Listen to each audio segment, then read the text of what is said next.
Jai Shri Radhe Krishna. Today we are making Paneer Lababdar. I am telling you about the ingredients of Paneer Lababdar.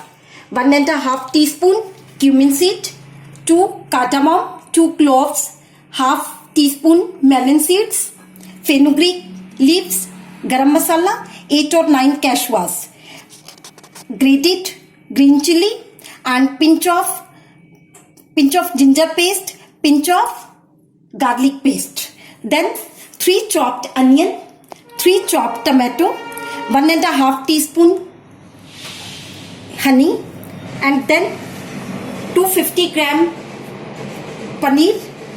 Then according to your taste, grated paneer, then butter, then fresh cream, then green coriander, and spices में हम लेंगे according to your need rock salt and Kashmiri chili and normal chili according to your taste.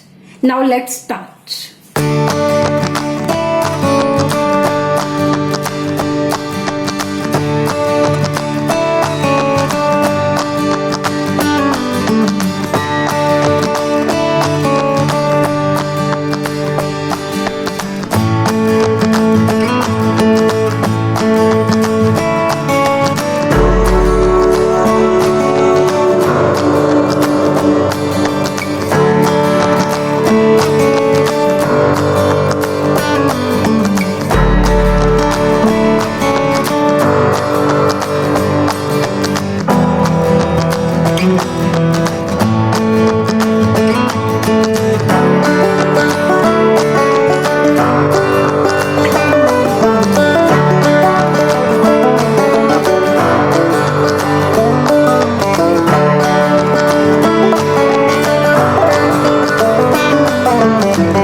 paneer lababdar is ready. You can serve with plain parantha, laccha parantha and naan. Let's come and enjoy.